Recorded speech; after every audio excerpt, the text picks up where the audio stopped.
ഇന്ന് നമ്മൾ ഒരു പലഹാരമായിട്ട് ഉണ്ടാക്കാൻ വേണ്ടിയിട്ട് പോകുന്നത്. അപ്പോൾ ഇത് റെഡിയാക്കിയിട്ട് എടുക്കാൻ വേണ്ടിയിട്ട് ഒരുപാട് സാധനങ്ങളൊന്നും ആവശ്യമൊന്നുമില്ല. എപ്പോഴും നമ്മുടെ വീട്ടിൽ നമ്മുടെ അടുക്കളയിൽ ഉണ്ടാവുന്ന സാധനങ്ങൾ വെച്ചിട്ടാണ് നമ്മളിത് റെഡിയാക്കാൻ വേണ്ടിയിട്ട് പോകുന്നത്.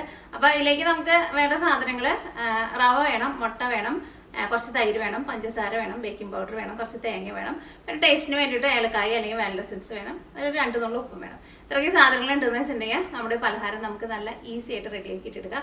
പലഹാരം നല്ല സോഫ്റ്റ് ആയിട്ട് നല്ല പഞ്ഞി പോലെ ഇരിക്കും. അപ്പോൾ നിങ്ങൾ ട്രൈ ചെയ്ത് നോക്കാൻ വേണ്ടിയിട്ട് മറക്കരുത് കേട്ടോ. പിന്നെ നമ്മൾ മിയാ കിച്ചണിൽ ലാസ്റ്റ് അപ്ലോഡ് ചെയ്തിട്ടുണ്ടായിരുന്നത് ഒരു തക്കാളി ചോറിൻ്റെ റെസിപ്പി ആയിരുന്നു ചെയ്തിട്ടുണ്ടായിരുന്നത്.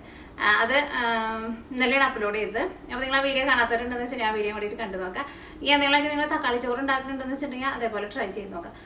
കാരണം അത് നമ്മൾ സാധാരണ തക്കാളി ചോറ് ഉണ്ടാക്കണ പോലെയില്ല, അതിൻ്റെ മസാല ഉണ്ടാക്കണതിൽ ചെറിയൊരു വ്യത്യാസമുണ്ട്. അപ്പോൾ തക്കാളി ചോറ് ഉണ്ടാക്കുമ്പോൾ അതേപോലെ ട്രൈ ചെയ്ത് നോക്കാം. ട്രൈ ചെയ്ത് നോക്കിയിട്ട് ഫീഡ്ബാക്ക് പറയാൻ വേണ്ടിയിട്ട് മറക്കരുത്. പിന്നെ വേറെ പ്രത്യേകിച്ച് വിശേഷങ്ങളൊന്നുമില്ല. ഇന്നിവിടെ നല്ല ചൂടുള്ള ദിവസമാണ്. അപ്പോൾ ഈ നമുക്ക് വേണ്ട പലഹാരം നമുക്ക് റെഡിയാക്കിയിട്ട് എടുക്കാം. അപ്പോൾ നമുക്ക് ഇതിലേക്കുള്ള മിക്സിങ് റെഡിയാക്കാൻ വേണ്ടിയിട്ട് തുടങ്ങാം. പെട്ടെന്ന് തന്നെ റെഡിയാക്കിയിട്ട് എടുക്കട്ടെ.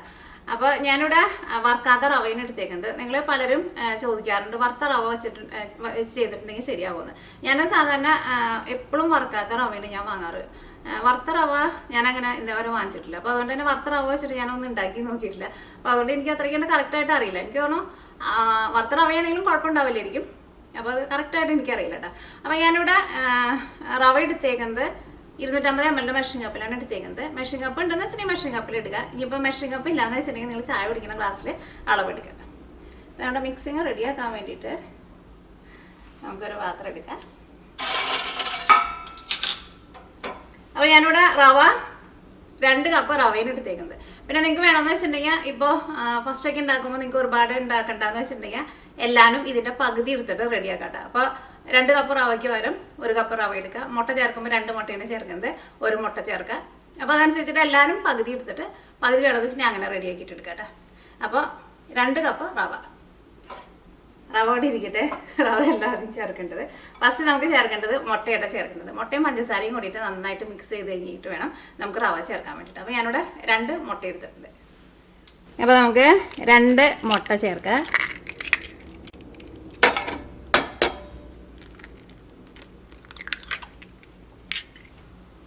അര കപ്പ് പഞ്ചസാര ചേർക്കാം. ഇനി നമുക്ക് മുട്ടയും പഞ്ചസാരയും കൂടിയിട്ട് നന്നായിട്ടൊന്ന് മിക്സ് ചെയ്തിട്ട് എടുക്കാം. അപ്പോൾ ഇങ്ങനെ എടുത്ത് ഇതേപോലെ വിസ്ക് ഉണ്ടെന്ന് വെച്ചിട്ടുണ്ടെങ്കിൽ വിസ്ക് വെച്ചിട്ട് ചെയ്യാം. വിസ്ക് ഇല്ലാന്ന് വെച്ചിട്ടുണ്ടെങ്കിൽ ഒരു ഫോർക്ക് വെച്ചിട്ട് സ്പൂൺ വെച്ചിട്ട് പഞ്ചസാരയും മുട്ടയും കൂടിയിട്ട് നന്നായിട്ടൊന്ന് ചേർന്ന് വരണം. അപ്പോൾ വലിയ തരിയുള്ള പഞ്ചസാര എന്ന് വെച്ചിട്ടുണ്ടെങ്കിൽ ഒന്ന് പൊടിച്ചിട്ട് ചേർക്കുന്നതായിരിക്കും കുറച്ചുകൂടി നല്ലത്. പൊടിച്ചില്ലെങ്കിൽ കുഴപ്പമില്ല, നന്നായിട്ടൊന്ന് മിക്സ് ചെയ്തിട്ട് എടുത്താൽ മതി. അപ്പോൾ ഞങ്ങൾക്ക് ഇവിടെ സാധാരണ എപ്പോഴും കിട്ടണത് ഇതേപോലെ ചെറിയ തരിയുള്ള പഞ്ചസാരയാണ്. അതാകുമ്പോൾ പെട്ടെന്ന് മിക്സ് ആവുമല്ലോ. നാട്ടിലാന്ന് വെച്ചിട്ടുണ്ടെങ്കിൽ ചില സമയത്ത് ഭയങ്കര വലിയ തരിയുള്ള പഞ്ചസാര കിട്ടില്ല. അപ്പോൾ അത് മിക്സ് ആവാൻ വേണ്ടി കുറച്ച് സമയം എടുക്കും, അല്ലെങ്കിൽ പൊടിച്ചിട്ട് ചേർത്താലും മതി. അപ്പോൾ നന്നായിട്ടൊന്ന് മിക്സ് ചെയ്തിട്ടില്ല.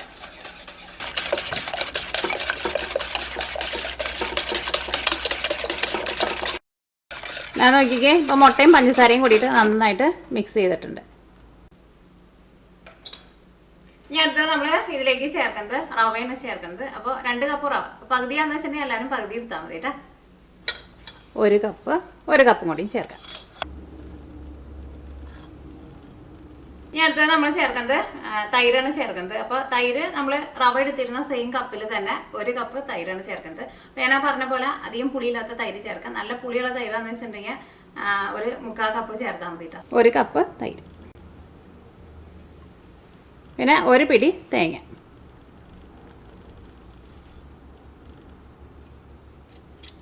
ഒരു teaspoon baking powder, 3/4 table spoon vanilla essence, ഒരു 2 നുള്ള ഉപ്പ്. പിന്നെ റവ നിങ്ങൾ എടുക്കുമ്പോൾ ഗ്രാമിലാണ് എടുക്കണതെന്ന് വെച്ചിട്ടുണ്ടെങ്കിൽ ഒരു 350 ഗ്രാം റവ എടുത്താൽ മതി കേട്ടോ. 350 ഗ്രാം റവ എടുത്തിട്ടുണ്ടെന്ന് വെച്ചിട്ടുണ്ടെങ്കിൽ 2 കപ്പ്. അപ്പോൾ പകുതിയാണ് ഉണ്ടാക്കണമെന്ന് വെച്ചിട്ടുണ്ടെങ്കിൽ 350 ഗ്രാമിൻ്റെ പകുതി എടുക്കുക. ഇനി നമുക്ക് ഇതെല്ലാം കൂടിയിട്ട് നന്നായിട്ടൊന്ന് മിക്സ് ചെയ്തിട്ട് എടുക്കുക. ഇതെല്ലാം കൂടിയിട്ട് നന്നായിട്ട് മിക്സ് ആവണം കേട്ടോ. കാരണം ഇതിലേക്ക് നമ്മൾ ബേക്കിംഗ് പൗഡർ ഉപ്പും എല്ലാം ചേർത്തിട്ടുണ്ടല്ലോ. ഒന്നും കട്ട പിടിച്ച പോലെ കിടക്കരുത്. എല്ലാം കൂടിയിട്ട് നന്നായിട്ട് മിക്സ് ചെയ്തിട്ട് എടുക്കുക. ഇങ്ങനെ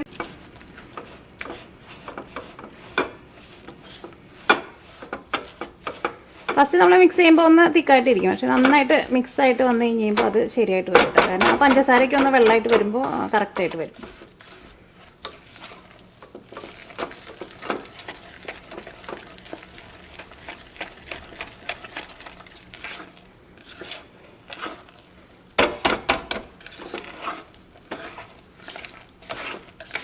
പാത്രത്തിൻ്റെ സൈഡിൽ നിന്നൊക്കെ ശരിക്കും നന്നായിട്ട് ഇളക്കി കൊടുക്കണം. ഇതിലേക്ക് ഒരു 1/4 കപ്പ് പാലും കൂടിയിട്ട് ചേർക്കാം. അത് കാച്ചിയ പാല കാച്ചാത്ത പാല ഏത് ടൈപ്പ് പാല എന്നാലും കുഴപ്പമില്ല. ഈ പാലും കൂടി ചേർത്ത് കഴിഞ്ഞിട്ട് നന്നായിട്ടൊന്ന് മിക്സ് ചെയ്യും. ഇതിലേക്ക് 1/4 ടീസ്പൂൺ ബേക്കിംഗ് സോഡയും കൂടിയിട്ട് ചേർക്കണം. ബേക്കിംഗ് പൗഡറും ചേർക്കണം, ബേക്കിംഗ് സോഡയും ചേർക്കണം.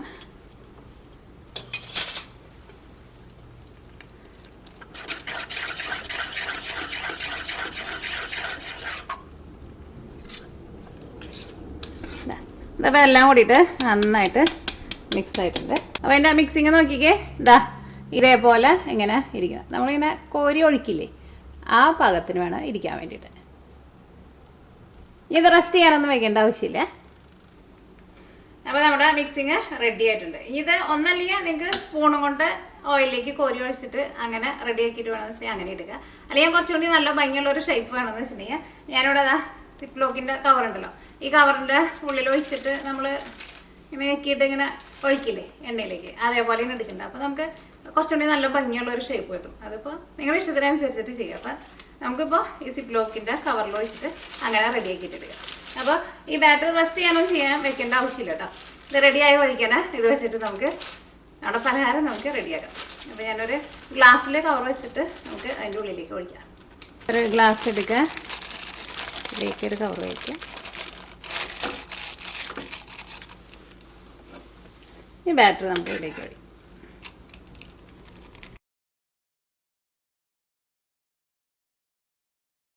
ഓയിൽ ചൂടാക്കാൻ വേണ്ടിയിട്ട് വയ്ക്കാം. അപ്പോൾ ഇത് വറുത്തെടുക്കാനുള്ള നമ്മുടെ പാൻ നന്നായിട്ട് ചൂടായിട്ടുണ്ട്. ഇതിലേക്ക് നമുക്ക് ഓയിൽ ഒഴിക്കാം.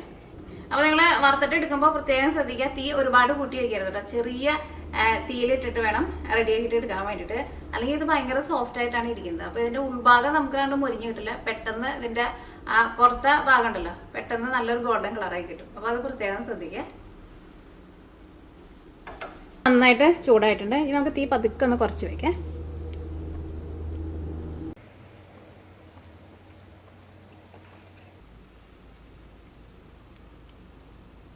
നമ്മുടെ ബാറ്ററി ഇതേപോലെ തന്നെ ഇരിക്കണം. ഭയങ്കര ടൈറ്റായിട്ട് ഇരിക്കരുത് കേട്ടോ. ഭയങ്കര ടൈറ്റായിട്ടാണ് ഇരിക്കണതെന്ന് വെച്ചിട്ടുണ്ടെങ്കിൽ നമ്മൾ അതനുസരിച്ചിട്ട് പാല് ചേർത്തിട്ട് ഒന്ന് ലൂസാക്കിയിട്ട് എടുക്കുക. ചെറിയ തീയിലിട്ടിട്ട് വേണം മുരിച്ചിട്ട് എടുക്കാൻ വേണ്ടിയിട്ട് പ്രത്യേകം ശ്രദ്ധിക്കുക.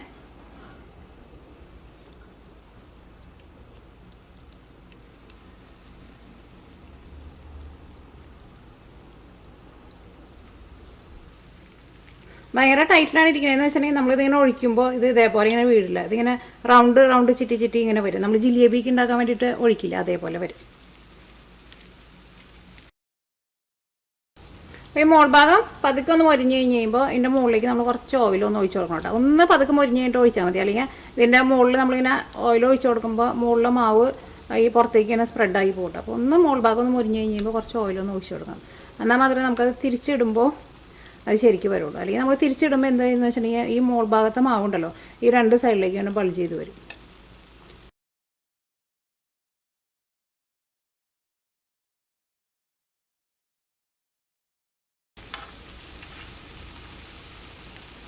അപ്പോൾ നമ്മൾ ആദ്യം ഇട്ടതൊക്കെയും രണ്ട് സൈഡ് നന്നായിട്ട് മുരിഞ്ഞിട്ടുണ്ട്. ഇനി ഇത് നമുക്ക് ഓയിൽ നിന്ന് എടുത്ത് മാറ്റാം.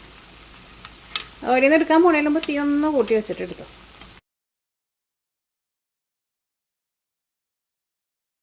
തീ ഒരുപാട് കൂട്ടി വയ്ക്കരുത് കേട്ടോ. ചെറിയ തീയിലിട്ടിട്ട് റെഡിയാക്കിയിട്ട് എടുക്കാം. പിന്നെ ഞാൻ പറഞ്ഞ പോലെ നമ്മൾ ഇതിലേക്ക് നമ്മൾ കവറിൽ വെച്ചിട്ടാണ് ഒഴിക്കുന്നതെന്ന് വെച്ചിട്ടുണ്ടെങ്കിൽ നമ്മൾ ഒഴിക്കുമ്പോൾ എന്താ പറയുക, ഞാൻ കാണിച്ചില്ല, അതേപോലെ ഇങ്ങനെ സ്പ്രെഡായിട്ട് പോകണം കേട്ടോ. അല്ലെങ്കിൽ നമ്മൾ ജിലേബിക്ക് ഉണ്ടാക്കാൻ വേണ്ടിയിട്ട് നമ്മളിങ്ങനെ ഒഴിക്കുമ്പോൾ ഇങ്ങനെ കറങ്ങിയിട്ട് ഇങ്ങനെ വരില്ലേ, അതേപോലെ വരരുത് കേട്ടോ. അങ്ങനെ വരുന്നുണ്ടെന്ന് വെച്ചിട്ടുണ്ടെങ്കിൽ നിങ്ങൾ അതനുസരിച്ചിട്ട് കുറച്ച് പാൽ ഒഴിച്ചിട്ട് ഒന്ന് ലൂസാക്കിയിട്ട് എടുക്കുക. അപ്പോഴായിരിക്കും കാണാൻ വേണ്ടിയിട്ട് നല്ല ഭംഗി ഉണ്ടാവും. അല്ലെങ്കിൽ അത് ഇങ്ങനെ ചിറ്റി ഇങ്ങനെ വരാമെന്ന് വെച്ചിട്ടുണ്ടെങ്കിൽ റെഡി ആയി കഴിഞ്ഞാലും അതിനൊരു പ്രത്യേക ഒരു ഷേപ്പൊന്നും ഉണ്ടാവില്ല.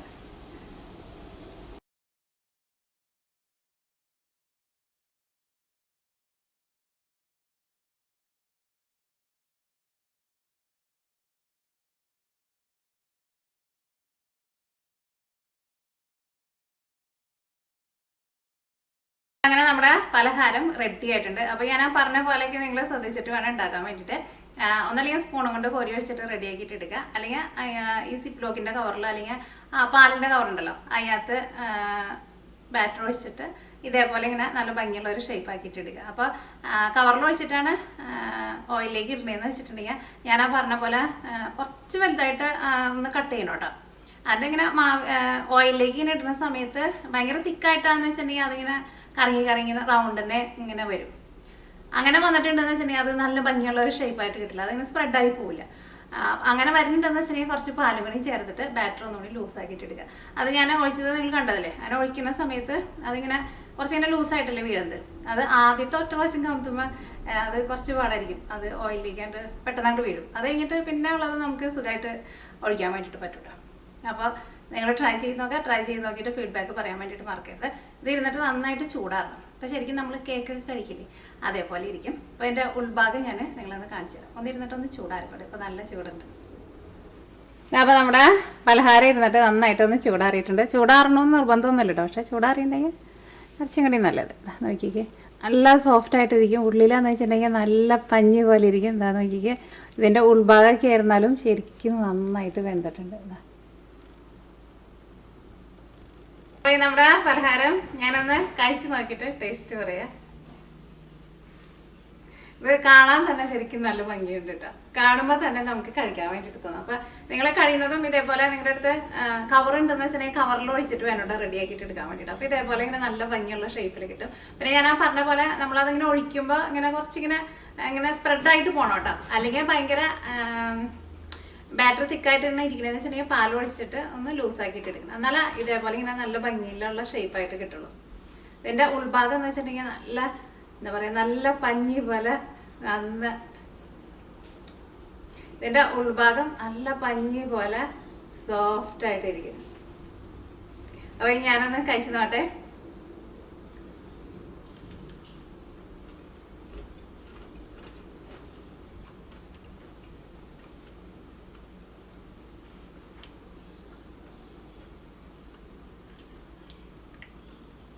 നല്ല സൂപ്പർ ടേസ്റ്റ് കേട്ടോ. ആ റവയുടെ ചെറുതായിട്ടുള്ള ഇങ്ങനെ ഒരു തരിതരിപ്പുണ്ടല്ലോ, ആ തരിതരിപ്പൊക്കെ ഇങ്ങനെ വന്നു കഴിഞ്ഞപ്പോൾ നല്ല ടേസ്റ്റ് ഉണ്ട്. ശരിക്കും നമ്മൾ മൈദയും കൊണ്ട് പലഹാരങ്ങൾ ഉണ്ടാക്കുന്ന പോലെയല്ല. ഇതേപോലെ നിങ്ങൾ ഉണ്ടാക്കി നോക്കാം, ഉറപ്പായിട്ട് നിങ്ങൾക്ക് നല്ല ഇഷ്ടമാവും. ഞാൻ ആ പറയുന്ന പോലെ നിങ്ങൾ റെഡിയാക്കിയിട്ട് എടുക്കണം കേട്ടോ. ഓയിലിടുമ്പോഴായിരുന്നാലും ചെറിയ തീയിലിട്ടിട്ട് റെഡിയാക്കിയിട്ട് എടുക്കാം. മുകളിലേക്ക് കുറച്ച് ഓയിൽ ഒഴിച്ച് കൊടുക്കുക. അത് കഴിഞ്ഞിട്ട് വേണം തിരിച്ചിട്ട് ഇടാൻ വേണ്ടിയിട്ട്. രണ്ട് സൈഡും ഇതേപോലെ ഇങ്ങനെ നന്നായിട്ട് മൊരിച്ചിട്ട് ഇടുക. ഉറപ്പായിട്ട് നിങ്ങൾക്ക് നല്ല ഇഷ്ടമാവും. അപ്പോൾ നിങ്ങൾ ട്രൈ ചെയ്ത് നോക്കാൻ വേണ്ടിയിട്ട് മറക്കരുത് കേട്ടോ. ട്രൈ ചെയ്ത് നോക്കിയിട്ട് ഫീഡ്ബാക്ക് പറയാനും മറക്കരുത്.